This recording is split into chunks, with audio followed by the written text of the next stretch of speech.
Russell and I were arguing on Twitter, as we often do, and about how long can these legacy car companies last if they don't make the changeover. And a company like Toyota has plenty of cash in the bank, and that allows them the benefit of coming late to the party after they know for sure it's going to be a great party. They can arrive fashionably late. But how late is too late? So Bloomberg has said that they expect the crossover point to happen this decade, where electric cars will be cheaper at their initial price point than similar gas powered cars. And then you combine that with the lower running costs and just better performance, quieter rides, and the, the the transition is going to happen, and it's just a question of when. And the writing's on the wall, and the car companies that don't see that writing on the wall and don't respond to it are going to be hurting. They're going to follow the same path as Blockbuster and Kodak, to just ignoring something until it's too late and then they can't recover. So I go through Toyota. Their biggest problem is what we just talked about. Their leadership, Akio Toyoda, is spreading misinformation about EVs, talking about how the long tail means that they actually make more pollution. And they've had ad campaigns where they talk about unless you have 4 hours to kill, you don't want an EV because that takes that long to charge up, and just other misinformation and FUD that they've spread. Now, are they doing this sort of to anti-Osborne, meaning they don't have that product yet, so they're going to downplay it? But that doesn't mean they're not working on it in the background, and we gave some examples. Or do they really just have this attitude, and it's going to be the death of them? I'm not sure which it is, but either way, it's not a good look for them to be bashing EVs. They could instead just say that's not a product that we currently have. We're continuing to work on it and investigate it, and leave it at that instead of bad mouthing. And then the other part of this article that I have here is from Volkswagen, looking at Volkswagen. It's very different. If you look at Herbert Diess, he's talking about how EVs the future. They want to do the ID4 and bring that out and make it a global car. They have the ID3 in certain markets. ID4 is going to be even bigger. But he's running into all kinds of problems within the company. There are directors and vice presidents that are in charge of, transmissions or emissions or whatever else it is, that they don't have a place in the new world of EVs. And so they're fighting it. And also, if you have some employee that's worked there their whole life and now you're telling them, oh, all that stuff you did, that just made pollution and we're going to move on to something else, they might be upset that this is just some EV fad and you're going to destroy the whole company. And so there's backlash. They have unions. We just talked about unions. So if they have to lay off 20% of their workforce because they don't have as many components that go into an EV, the unions are going to fight them. So Diess has got a huge uphill fight. And in fact, he had to call for the board of directors to either a vote of confidence in his leadership, because he was getting so much pushback within the company that he said, look, I can't do my job.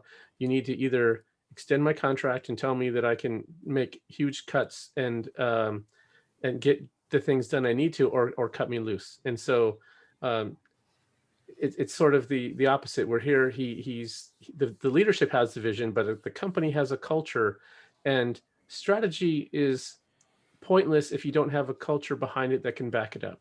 And what they have is this 80-plus-year-old company that has a culture that is radically different. So I'm questioning both of these companies and looking at, can they live through this transition? I contrast this with Microsoft. So Microsoft has had to reinvent themselves multiple times. When the internet came out, they had just finished Windows 95. Bill Gates wrote his letter to the company saying, this is something we're going to embrace, and I'm not going to make an internet group. Every one of our products needs to be internet capable, and it's going to permeate our entire culture. And then they had the same thing with Xbox. That was a completely different thing for their company. They embraced it. They are doing it now with their data centers. Azure is become a massive part of their company and their revenue. They could have just stayed as a small little company that did Office and operating systems and just declined over time. And that's sort of what the car companies are doing. And when you have leadership trying to inject this new thing, the company culture is acting like antibodies and trying to reject it. If you want to keep getting all the latest news in advanced technology and alt mobility, make sure you subscribe to our channel. And they I don't think have to. I mean, they make Dieter, what's millions. his name, should rename the company to Volkswagen. That'd be fun.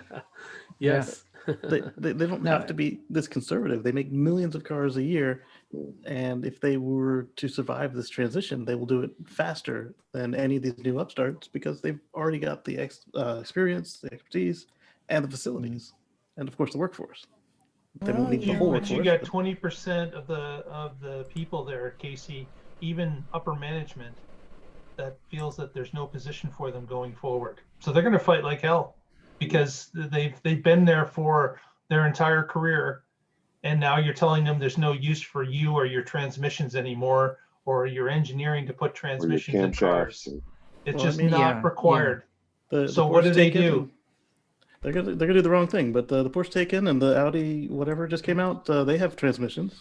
I mean, literally, it's just a matter of finding a way to put your skills to use. But Right. that's hard work. It's rather than you don't just come in and punch the clock to do that. You gotta work at it. And Yeah. like you said, they're Patrick, not gonna this want is to a do that. very well written article, by the way. Yeah. Yeah, I mean, I did read the whole thing. Everyone, go to carswithcords.net and you'll find this article, February 9th.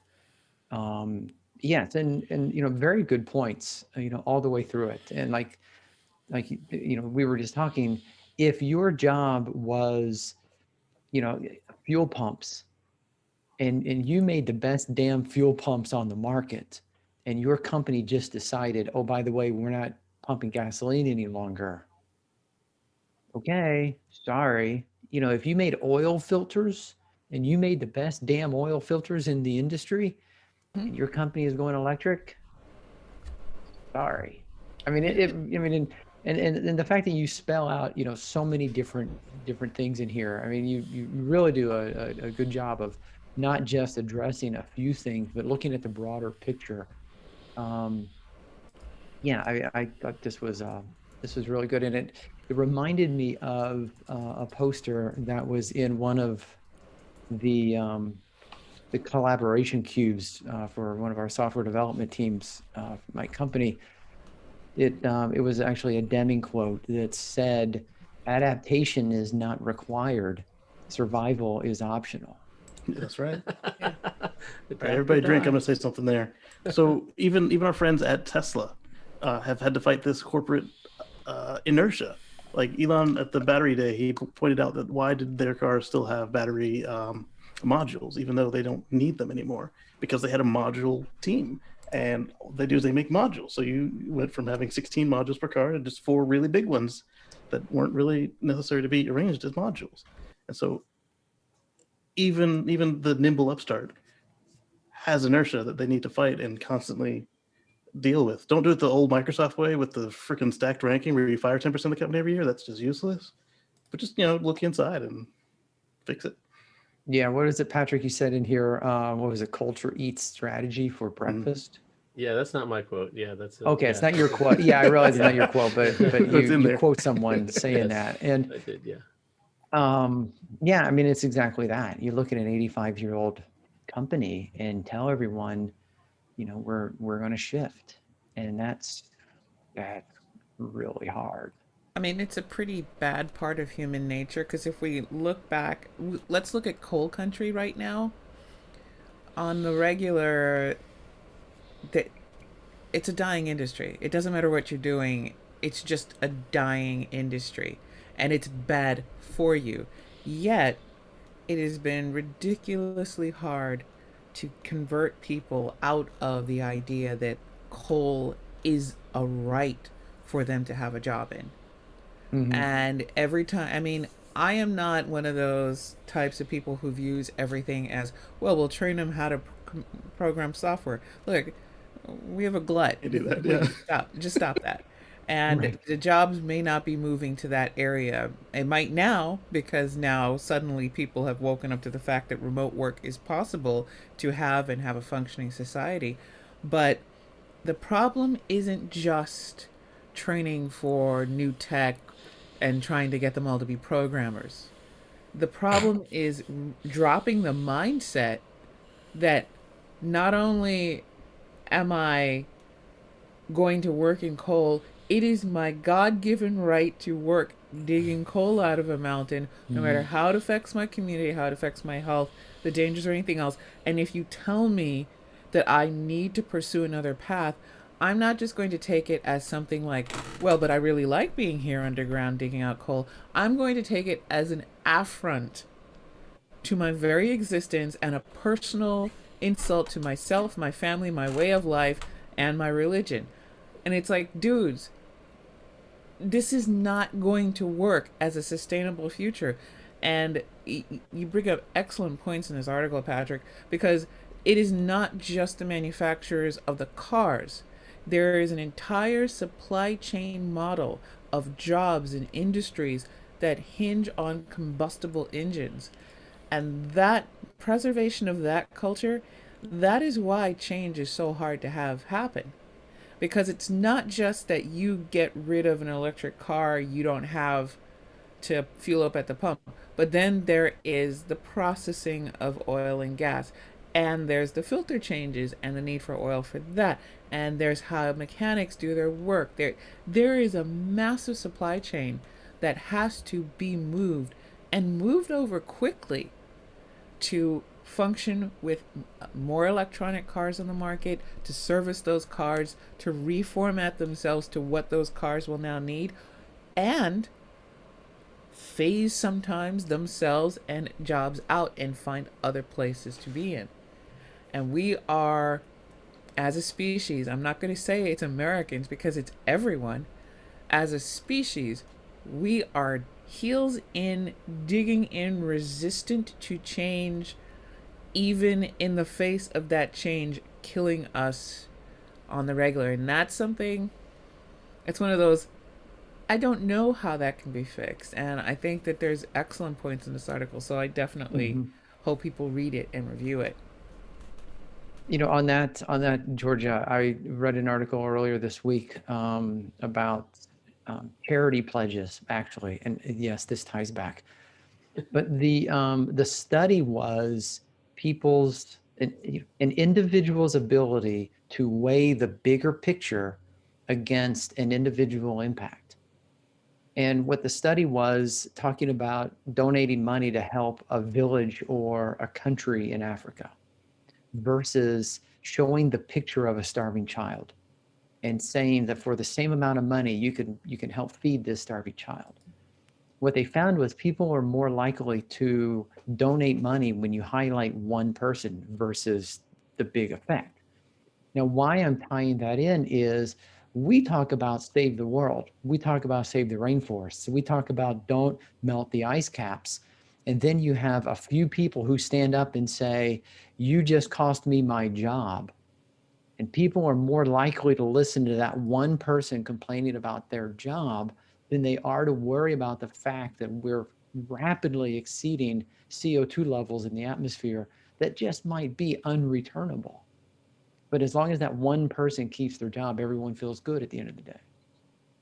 I call that the asshole effect, that you have to, and I don't mean that in a bad way, in the sense that we don't frame things, we like to frame things in a big, grand scale, altruistic thing, but the problem is that very small portions of the community can actually conceive of and feel enough empathy on that scale to be motivated to do something. And you have to build in a message that reflects the fact that most people are assholes, and you have to talk from the asshole range. And that is intensely personal, and it's got to show a personal benefit, and you have to really hit where their needs are in order for them to absorb your message, react positively to it, and then take the steps that could lead to change. And that's not something I think a lot of people want to say, because you don't want to be the one sitting there going, well, you haven't calculated for the amount of assholes that need to adopt this this policy. Right. Hey, thanks for all the nice words. I was just happy with the phrase "iceberg," and I just thought that was clever. That came up in the discussion with Russell, and it's totally clickbait, and that's one of the things we do here.